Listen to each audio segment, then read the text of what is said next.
City Life à Vevey. Et c'est un honneur aussi, un ami et puis surtout un homme de Dieu qui nous a beaucoup inspiré, qui m'inspire beaucoup. Alors vraiment, libère ce que le Seigneur a prévu sur ton cœur. Sois bienvenue. Merci. Merci pour votre accueil. C'est toujours un plaisir d'être avec vous sur le canton de Neuchâtel. J'aime les Neuchâtelois et Dieu vous aime encore plus. Et il a des belles choses en réserve pour nous encore dans ce moment. C'est tellement toujours enrichissant et stimulant d'entendre des témoignages, non? Je trouve que de voir ce que Dieu fait dans les vies, c'est... moi, à chaque fois, ça m'émeut, ça me prend des larmes parce qu'on voit l'amour de Dieu, la bonté de Dieu. Et je crois que Dieu veut encore, dans ces moments, libérer son amour au milieu de nous. Il y en a qui sont partants pour accueillir l'amour de Dieu ce matin. Est-ce qu'on peut juste se lever sur nos deux jambes un instant? On va juste se tourner vers lui. Vous l'avez déjà fait, on l'a fait avec ces témoignages, mais on veut le faire aussi en étant intentionnel d'accueillir ce matin, par le Saint-Esprit, sa parole et ce qu'il veut mettre dans nos cœurs. Il y a peut-être une phrase, il y a peut-être un texte, un verset, peu importe, mais nous voulons accueillir ce que Dieu veut faire. Est-ce qu'il y a des partants pour accueillir ce que Dieu veut faire? Et j'ai une bonne nouvelle, non seulement Dieu veut ensemencer nos cœurs aujourd'hui par sa parole, mais il est le Dieu de la multiplication. Il veut permettre que ce qui est semé en vous soit multiplié en bénédiction dans la vie des autres. Amen. Est-ce qu'il y a des partants là aussi? Oh, j'entends un peu moins d'amen, il me semble. Est-ce que vous savez que Dieu fait de vous ses ambassadeurs et qu'il désire libérer sa grâce dans ce temps de manière particulière? Et c'est un temps de la grâce de Dieu. Alors ouvrons juste nos mains vers lui. Père, merci pour ta présence, pour ces magnifiques témoignages qui nous parlent de ta bonté, de ton amour, de ce Dieu qui te révèle à nous. Et merci parce qu'encore aujourd'hui, dans ce temps, maintenant, nous pouvons nous ouvrir et dire Saint-Esprit, parle à nos cœurs. Saint-Esprit, viens nous entraîner plus loin encore dans les réalités du royaume de Dieu, de la vie du royaume de Dieu. Au nom de Jésus. Amen. Et juste avant de vous rasseoir, dites juste à une personne, vous savez que j'aime les déclarations, dites, tu es au bon endroit pour recevoir des perles ce matin du royaume.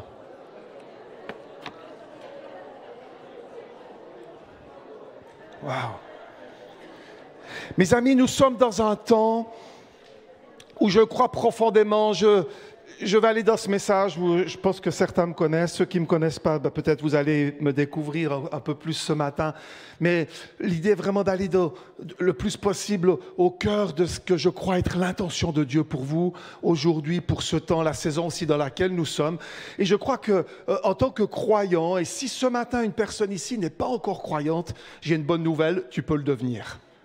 C'est une prière, et on aime à dire à l'église chez nous à City Life, c'est une prière qui te permettra juste d'être en relation avec Dieu. Et au moment où tu prononces cette prière, tu es connecté et tu peux commencer à vivre les réalités du royaume de Dieu. Alors si tu es là ce matin, tu peux juste dire Jésus, je crois en toi. Et au moment où tu dis cela, il commence à faire son œuvre en toi profondément. Amen. Donc c'est pour tous ce matin.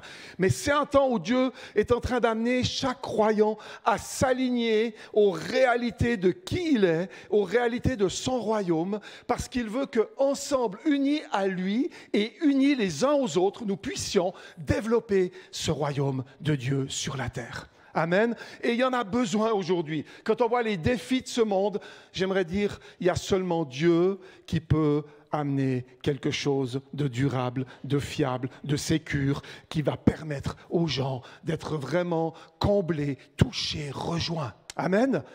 Et la sécurité ambiante est en train de permettre à chacune et chacun d'entre nous d'être les porteurs de la vie du royaume pour que ces hommes, ces femmes qui ne savent plus sur quoi s'appuyer puissent s'appuyer sur ce qui demeure éternellement. Amen. Jésus-Christ, le sauveur de ce monde. Alors, ce matin, j'aimerais vous encourager à être ensemble avec Dieu, alignés avec Dieu et ensemble les uns avec les autres. Parce qu'il y a de la force dans l'unité. Ensemble, également, corps de Christ. Vous savez, je crois que Dieu est en train d'ouvrir des perspectives beaucoup plus larges que juste notre église locale, si grande soit-elle. Je parle ce matin de corps de Christ. Et lorsqu'on peut voir ce que Dieu fait d'une place à l'autre et s'encourager les uns les autres et se mettre en unité, eh bien, il y a de la puissance, il y a de la force qui est libérée. Il y a ces parts du royaume qui peuvent être comme apportées sur la terre où nous marchons. Amen. Et ce canton en a besoin. Amen. Et au-delà de ce canton, si Dieu vous appelle au-delà. Dans Amos 3.3, il est dit ceci, « Est-ce que deux hommes marchent ensemble quand ils n'ont pas décidé de le faire ?» Je crois que Dieu nous appelle aujourd'hui à être intentionnels, à choisir de s'aligner à Dieu, mais également choisir de se mettre avec d'autres pour pouvoir agir, pour pouvoir marcher dans la même direction. Jésus fait une prière tellement puissante dans Jean 17, les versets 20 et 21. Et je crois qu'il fait encore cette prière pour nous aujourd'hui. Du reste, cette prière, elle nous inclut. Elle était déclarée aux disciples de l'époque quand Jésus était sur la terre, mais elle nous inclut. Regardez avec moi, je ne prie pas. Jésus prie. Et il dit, je ne prie pas seulement pour mes disciples. Il parle de ses disciples, des 12, ceux qui sont là avec lui, qui étaient là avec lui à ce moment-là. Mais il dit, je prie aussi, écoutez bien, je prie aussi pour que ceux qui croiront en moi à cause de leurs paroles, que tous soient un. Père, tu vis en moi, je vis en toi, de la même façon que tous soient un en nous, ainsi le monde croira que tu m'as envoyé. Waouh! On fait partie de cette prière de Jésus. Aujourd'hui, on a le privilège de croire. Et d'autres croiront encore après nous. C'est ce qui va permettre au monde de croire que Jésus a bien été envoyé de Dieu pour sauver, guérir, libérer. Eh bien, c'est le fait que nous soyons unis à lui, cœur à cœur avec Dieu, mais également cœur à cœur les uns avec les autres. Amen. Et je crois que c'est un temps où Dieu est comme en train de...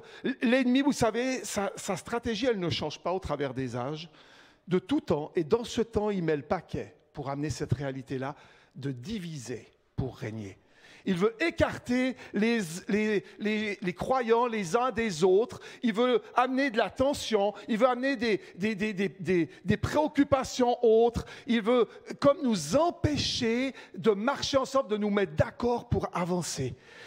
Et je crois que c'est bien d'en être conscient, parce que lorsque nous en sommes conscients, nous pouvons réaliser à ce moment-là que par la présence de Dieu en nous, en étant en lien avec les réalités du ciel, alignés avec Dieu, nous allons pouvoir partager les uns avec les autres pour nous mettre d'accord pour avancer. Et à ce moment-là, qu'est-ce qu'il nous est dit? Le monde va voir. Est-ce que le monde a besoin de voir aujourd'hui que Dieu a envoyé Jésus pour sauver, pour guérir, pour libérer? Oh que oui, oh que oui, il en a besoin. Pour être ensemble, il nous faut vivre une relation étroite avec Dieu, privilégiée avec Dieu. Et on l'a entendu au travers de ces baptêmes. Ce qui fait la différence, c'est lorsque nous avons la révélation de l'amour de Dieu pour nous, de sa grâce pour nous. Au moment où nous avons cette révélation, nous sommes unis à lui. Et à partir de ce moment-là, dans cette relation avec lui, nous allons pouvoir être non seulement en unité avec lui, mais en unité avec les autres. Et le monde va voir. Amen. Et le monde verra à ce moment-là. Et waouh! Là, il y a quelque chose de tellement puissant. Ces hommes, ces femmes sont unis à Dieu, mais ce n'est pas seulement juste quelque chose de mystique, qui plane à je ne sais pas quelle altitude. Ça s'incarne dans la réalité d'une unité terrestre. Ça s'incarne dans la réalité que des hommes et des femmes, comme ici dans ce lieu, se mettent en unité pour célébrer Dieu, se mettent en unité pour partager l'amour de Dieu, se mettent en unité pour prier, pour demander à Dieu des choses et pour voir des exaucements. Amen.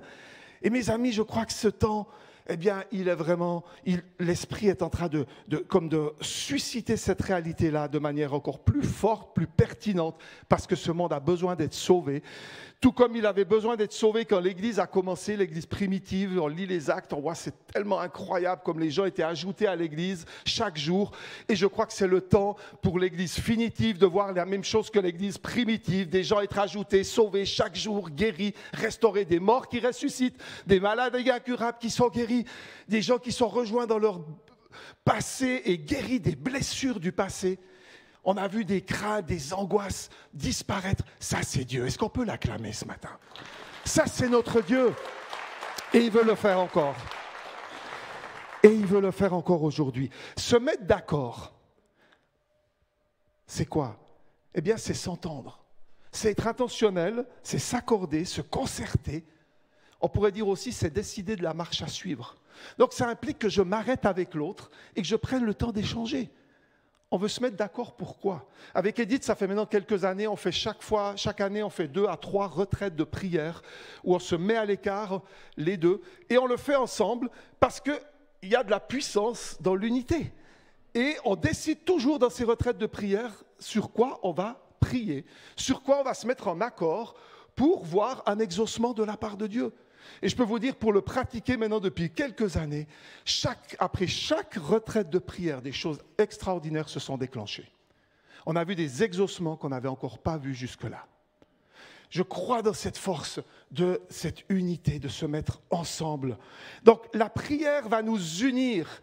Et ça, c'est un des éléments importants. Comment se mettre ensemble? Eh bien, en choisissant de prier ensemble, de se mettre d'accord sur certains sujets ensemble, eh bien, nous allons voir la grâce de Dieu venir toucher ses besoins et venir y répondre, exaucer, parce que c'est Dieu qui l'a dit.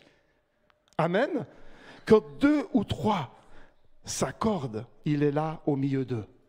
Est-ce que vous voulez vous accorder avec d'autres pour demander à Dieu? Faites-le. Faites-le encore et encore. Et osez même persévérer, parce que dans la persévérance, il y a de la puissance et il y a de l'action qui se passe. Il y a des choses qui sont libérées. Alors pourquoi se mettre d'accord et prier ensemble, s'unir? Parce que la prière est vraiment cet élément tellement puissant qui nous permet d'être alignés à Dieu, mais aussi alignés les uns avec les autres. Et c'est tellement puissant. Vous savez, parfois on part tellement vite dans l'activité sans avoir prié. Et je m'inclus avec vous. Parfois, je fonce dans ma journée, je n'ai même pas pris le temps de porter devant Dieu les situations que je vais rencontrer. Parfois, je fonce dans mon job. Et en tant que pasteur, on peut faire le ministère comme un job, sans même demander à Dieu et juste en m'appuyant sur ce que je sais déjà. Et j'oublie qu'il y a peut-être des choses que je ne sais pas, mais que lui sait et qu'il aimerait me donner et me révéler pour ce moment précis. C'est pour ça que c'est tellement important de revenir à chaque fois et dire « Seigneur, c'est quoi ? Je m'aligne à toi, je veux recevoir de toi. » Et vous savez, la prière nous amène dans cette relation à Dieu, communion avec Dieu. Dans la prière, on le loue, on le célèbre, la présence du Saint-Esprit vient en nous. Et quand la présence du Saint-Esprit vient sur toi, en toi, il te donne de discerner la volonté de Dieu, les intentions de Dieu pour agir. Et souvent, nous, on agit, puis quand on voit que ça ne marche pas, on dit « Ah, au fait, Seigneur, tu penses quoi là ?» Et si on l'avait demandé avant, on aurait pu racheter le temps. On aurait pu éviter peut-être de la déception.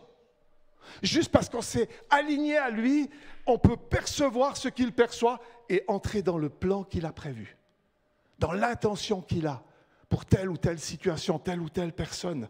Donc c'est tellement essentiel de se mettre ensemble pour prier. Pourquoi se mettre d'accord? Regardez Ecclésiaste 4.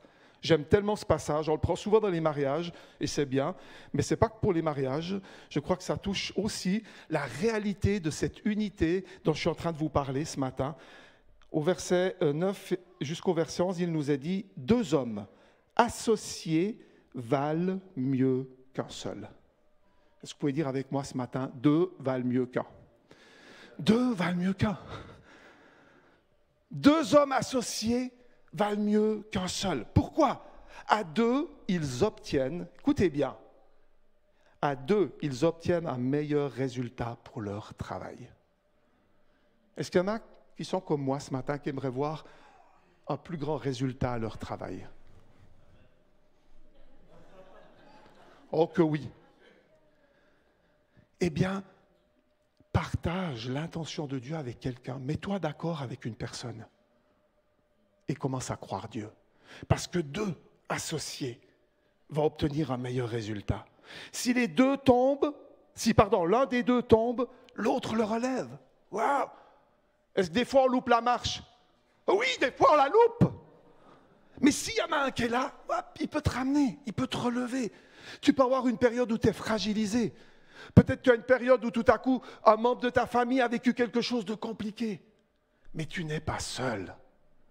Au moment où tu as fait le choix d'avoir un partenaire, des partenaires, tu peux, avec eux, porter ce qui est difficile et compliqué.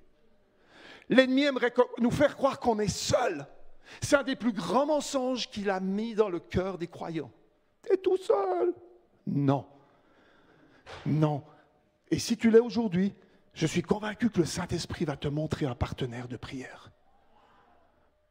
Déjà, tu l'as lui, mais sur terre, il veut te permettre d'être ensemble avec quelqu'un pour être soutenu et voir des réponses de Dieu.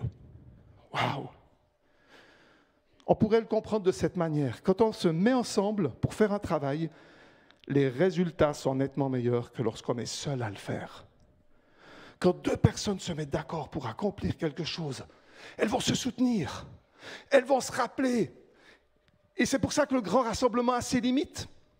C'est bien de pouvoir être dans le grand rassemblement et célébrer Dieu, mais c'est bien aussi d'avoir les plus petits rassemblements. Regardez Jésus, parfois il est avec une personne et il se met en accord avec cette personne.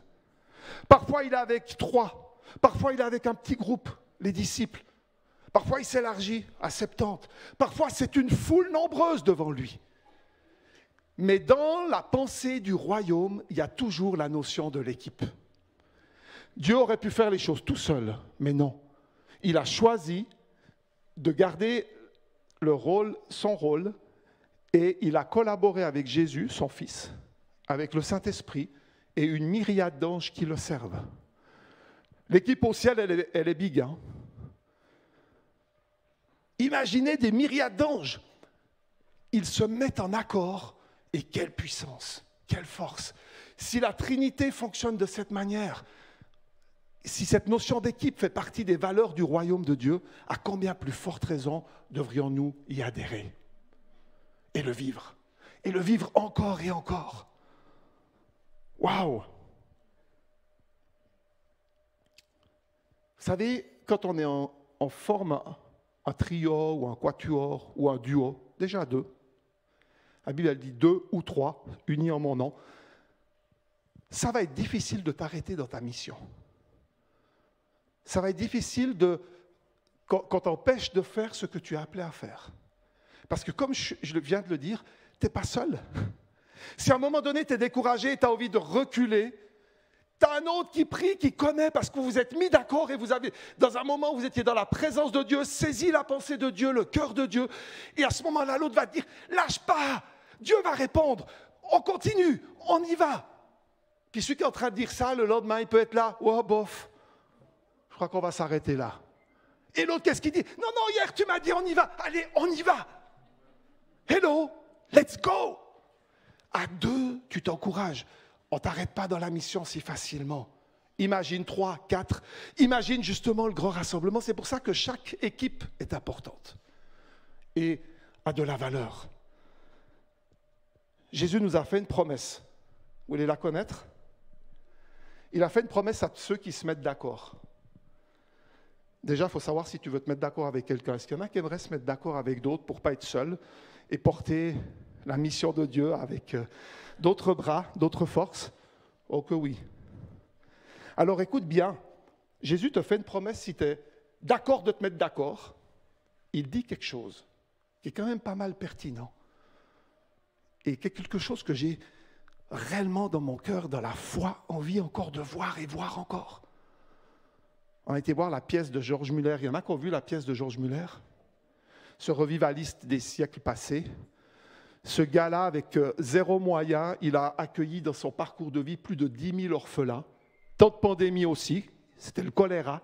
Les parents mouraient, les enfants étaient livrés à eux-mêmes dans la rue. Et cet homme a commencé à accueillir des enfants chez lui. Ensuite, il va ouvrir un orphelinat. Un homme de foi. Les ressources ont été libérées au fur et à mesure. On a découvert son carnet de prière. Et moi, je vous encourage à avoir des carnets de prière. Comme ça, tu oublies encore moins. Un partenaire, mais aussi un carnet de prière. Ils ont découvert que dans son carnet de prière, il y avait eu 50 000, écoutez bien, 50 000 demandes à Dieu et 50 000 exaucements de prière. Et vous savez ce que cet homme faisait? Il ne priait pas seul. Quand vous lisez, et c'est ce qui m'a peut-être le plus touché dans son témoignage, bon, bien sûr, toutes ces réponses de foi sont juste extraordinaires. Mais il était toujours intentionnel de dire, on a un besoin, je cherche quelqu'un qui va prier avec moi. Et il a même pris dans son parcours de vie, écoutez bien, des non-croyants pour les ajouter à sa demande de prière. Il les a pris avec lui, dans son espace de prière. Hello. Un jour, il se rend au Canada. À l'époque, on voyageait en bateau, ça prenait du temps, 2 à 3 semaines. Et quand ils arrivent près des côtes du Canada, il y a un brouillard hyper épais. Aucune visibilité. Le capitaine du bateau dit « Je dois stabiliser le bateau, on ne peut pas avancer plus loin, c'est trop dangereux, on s'arrête. Vous ne pourrez pas être à l'heure à votre réunion. » Vous savez ce que George Muller va aller dire au capitaine ? « Monsieur le capitaine, mon cher capitaine, je n'ai jamais été en retard à une de mes réunions. Ce n'est pas aujourd'hui que je vais l'être. Si vous permettez, venez avec moi. » Il a embarqué le capitaine du bateau, les amis, dans sa loge, dans sa cabine. Et il a dit au capitaine du bateau, « Monsieur le capitaine, si vous le permettez, le Dieu que je prie, j'aime bien le prier à genoux. Est-ce que vous êtes d'accord de vous agenouiller avec moi ?» Et ils se sont les deux agenouillés. Le gars, il ne croyait rien. Et George Muller a fait cette simple prière. Il a dit, juste avant, le capitaine a dit, « Ouais, mais moi, je n'ai jamais trop prié, je ne sais pas trop quoi prier. » Il dit, « Alors, c'est peut-être mieux que vous ne priez pas, mais soyez d'accord avec ce que je dis. » Et il a dit, « Au nom du Dieu que je sers, j'ordonne à cet élément du brouillard de partir maintenant pour que je sois à l'heure pour ma mission. » Et il s'est relevé. Ce n'était pas une prière très longue. Et il dit au capitaine, « Je vais continuer de prendre un moment avec Dieu, allez voir parce que c'est OK. » Le capitaine, il se dit, il est malade ce gars. Il sort de la cabine, le brouillard est en train de se lever. Il était à l'heure à la réunion. Hello, est-ce qu'on ne peut pas acclamer Dieu juste? Vous savez, ces témoignages du passé nous touchent.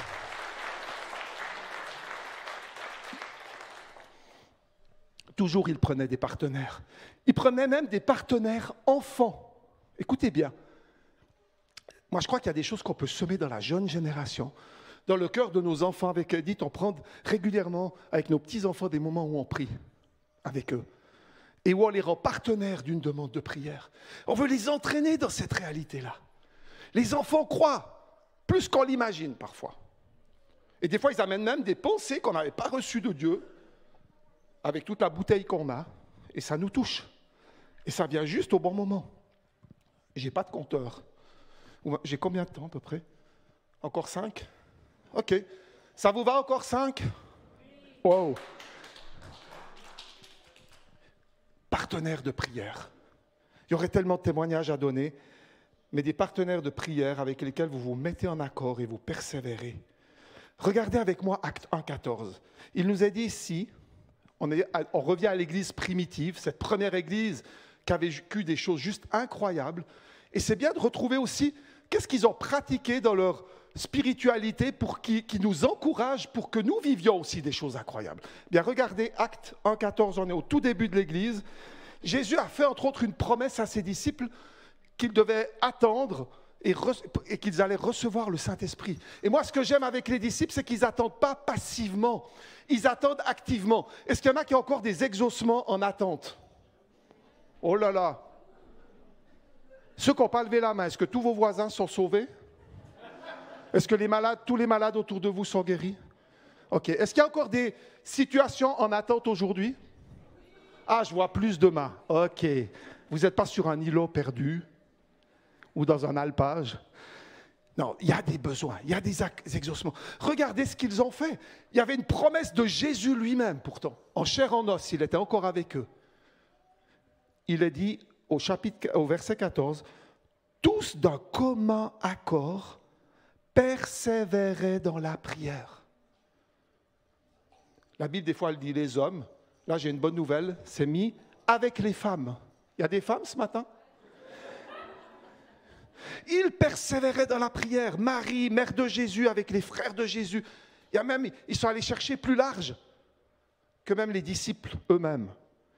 Et qu'est-ce qu'il est dit après, mes amis, avoir persévéré dans la prière?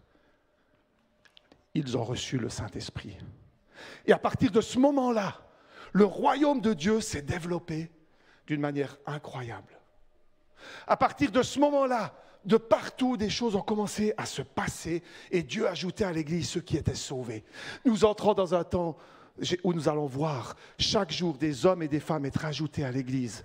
Parce que des personnes comme vous et moi sont remplies du Saint-Esprit et commencent à vivre en partenariat avec le Saint-Esprit, en partenariat les uns avec les autres, les réalités du royaume de Dieu, partout où nous nous tenons. Ces réalités prennent place. Oui, il y a du combat. Oui, tous les malades ne sont pas guéris. Oui, il y a encore des gens qui sont dans certains besoins. Mais plus nous allons nous aligner à Dieu et nous mettre en accord et persévérer, ça veut dire je continue de le faire jusqu'à ce que ça soit manifesté. On va le voir. Et il y a un moment donné où ça devient exponentiel parce que notre foi commence à être comme excitée, encouragée, stimulée par les réponses qui commencent à venir et tu pries encore plus et tu crois encore plus facilement pour des choses que tu ne pouvais pas, pour lesquelles tu ne pouvais pas croire avant. Amen. Vous savez, le royaume de Dieu se réfère non seulement à la gouvernance du ciel, on a trop souvent cru cela, mais ça a à voir également à la façon dont Dieu désire que les choses soient accomplies du ciel sur la terre. Ça veut dire que la gouvernance, elle a à voir aussi avec toi et moi, ambassadeurs de ce royaume, porteurs de la vie du royaume, qui la manifestons dans les espaces où Dieu nous permet d'être. C'est ça, vive le royaume. Certes, le royaume du ciel existe, et un jour on sera tous promus pour être avec lui. On ne sait encore pas tout comment ça va se passer. Il y a plein d'idées, mais une chose est sûre, on va y être. Mais la réalité également, elle commence maintenant, aujourd'hui, avec toi et moi. Alors qu'on est en train juste de percevoir ses intentions et qu'on est d'accord de persévérer, d'être jusqu'à l'exaucement, de ne pas lâcher, nous allons voir la manifestation tangible de ce royaume, de sa présence où nous sommes, maintenant, aujourd'hui. Amen. Est-ce que vous voulez voir cette réalité tangible du royaume? Oh, j'ai envie de plus, Seigneur, plus de cette réalité. Alors ce matin, j'aimerais vous dire, vous n'êtes pas seul, vous êtes assisté du Saint-Esprit. Vous pouvez être intentionnel en ayant des partenaires de prière pour voir davantage d'exaucement selon les promesses de Jésus. Est-ce qu'on peut se lever? Jésus, ta présence, ton amour, ta grâce.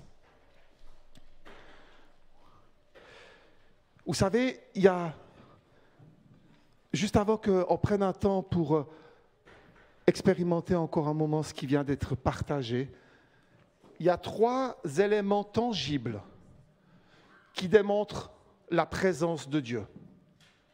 3 éléments spécifiques que nous voyons, qui soulignent, qui montrent que Dieu est présent de manière tangible, sa parole, lorsque sa parole est proclamée.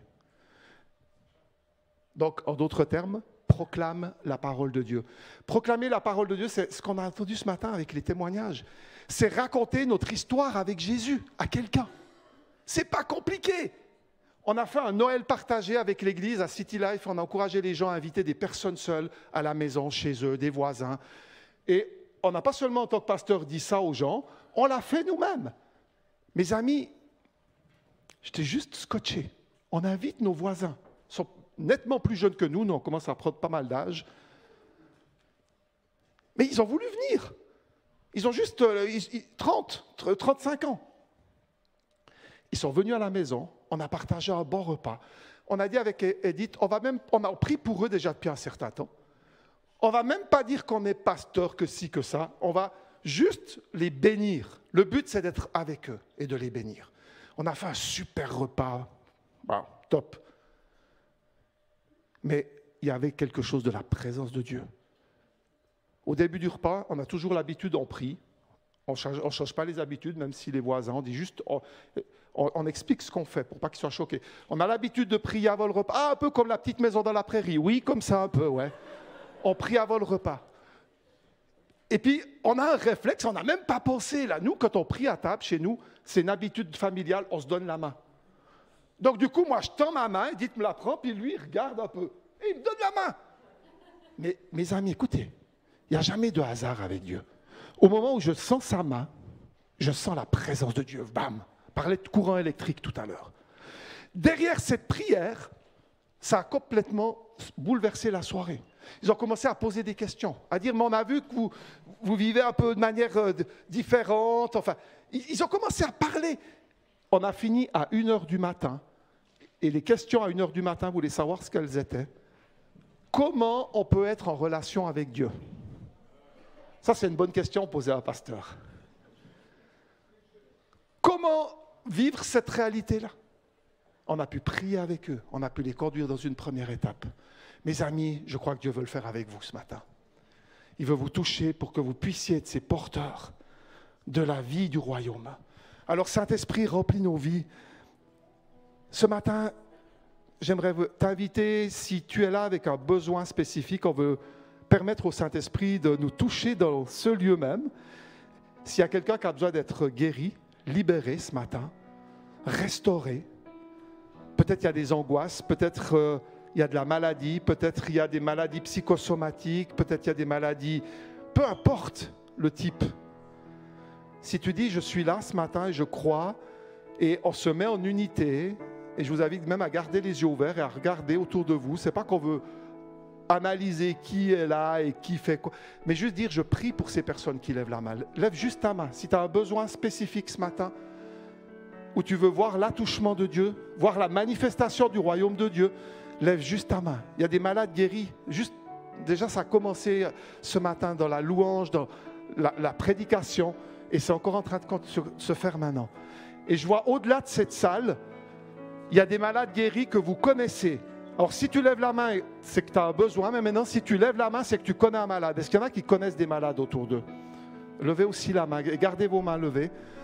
On va juste faire quelque chose, parce que je crois que vous êtes ces ambassadeurs du royaume, et que non seulement Dieu vous fait la grâce de connaître une personne malade, mais il va vous faire la grâce de pouvoir poser votre main sur cette personne, de pouvoir prier pour elle, de pouvoir offrir cette réalité-là. Est-ce qu'il y en a qui sont partants d'être des agents remplis du Saint-Esprit, conduits par Dieu pour amener cette bénédiction de Dieu vers ces malades?